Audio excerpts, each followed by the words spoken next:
నారా లోకేష్ గారు నా సొంత డబ్బులతో నేను ఖర్చు పెట్టుకుని మ్యాచ్లకు వెళ్తుంటే మీకేంటి నొప్పి అని లోకేష్ గారు ప్రశ్నిస్తూ ఉన్నారు. నిజమేనా? ఆయన సొంత డబ్బులు అనుకోవచ్చా, లేదా వైసీపీ వాళ్ళు అన్నట్టు మీరు అన్నట్టు జనాల డబ్బులు అవే మనకి బయట పెట్టొచ్చు కదా. సొంత డబ్బులతో వెళ్ళినాయో లేదా ప్రభుత్వం డబ్బులతో వెళ్ళినాయో ఆయన బయట పెడితే మనకు తెలుస్తుంది. ఏమైనా సొంత డబ్బులతో వెళ్తానని చెప్పుకున్నంత మాత్రం అది సొంత డబ్బులతో వెళ్ళినట్టు కాదు కదా. అది కూడా ఒక అధికారంలో ఉన్న ఆయన, అధికార పక్షంలో ఉన్న ఆయన ప్రజలకు టైం ఉంటే ప్రజలు కేటాయించాలి. కానీ ఇలాగా మ్యాచ్లకి అక్కడికి ఇక్కడికి వెళ్తే అది ఎంతవరకు సమంజసం మీరే చెప్పండి. అది కూడా సొంత ఇష్టాలు ఉంటాయి కదా ఎవరికైనా. సొంత ఇష్టాలు ఉంటాయండి, కాదంటలేదు.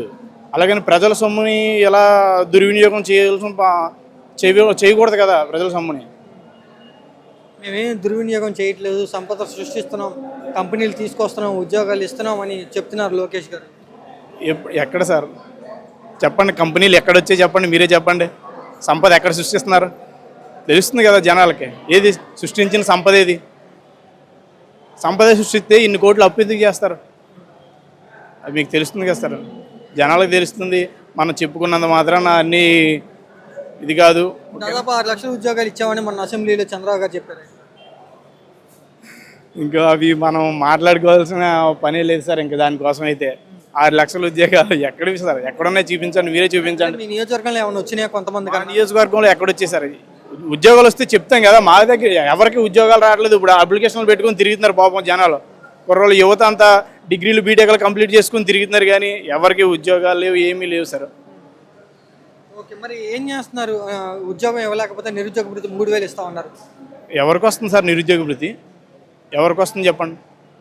ఏం పలానా వ్యక్తికి వస్తుందని చెప్పేసి ఒకసారి ఎవరిదన్నా చూపించమనండి, పర్వాలేదు. పలానా వ్యక్తికి వస్తుంది నిరుద్యోగ భృతి అని చూపించమనండి, సరిపోదు. జాబ్ క్యాలెండర్ 5,000 10,000 అన్నారు. ఏది వాలంటీర్లు మొత్తాన్ని తీసేశారు, ఉన్నది మొత్తం తీసేశారు. జాబ్ క్యాలెండర్ అన్నారు, దాని గురించి ఏమంటారు మీరు? ఇప్పుడు వరకు విడుదల చేయలేదు, 2 ఏళ్ళు అవుతుంది.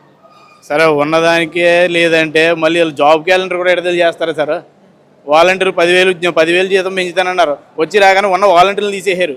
అక్క చెల్లెమ్మలకు 18,000 చెప్పారు నెలకి. అక్క చెల్లెమ్మల డబ్బులు కూడా తీసేశారు. ఏవి? దీనందరికీ కారణం జగనేనంట కదా, అప్పులు చేసి వెళ్ళిపోయాడు. జగన్ గారి హయాంలో అప్పులు చేసినవి ఆయన క్లియర్ కట్గా మనకు చూపించారు.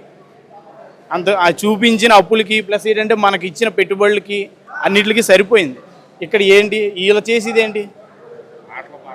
ఆటలో పాటలు చేస్తున్నారు. మొన్న ఏదో క్రికెట్ ఆడుకున్నారు, ఇలాగ ఆటలో పాటలు ఉంటే డ్యాన్సులు వేసుకుంటున్నారు, డ్రామాలు వేసుకుంటున్నారు. ప్రజలకి టైం కేటాయించాల్సింది పోయి వాళ్ళు డ్రామాలు వేసుకోవడానికి, క్రికెట్లు ఆడుకోవడానికి బాగుంది. ప్రభుత్వాన్ని ఎంజాయ్ చేస్తున్నారు వాళ్ళు.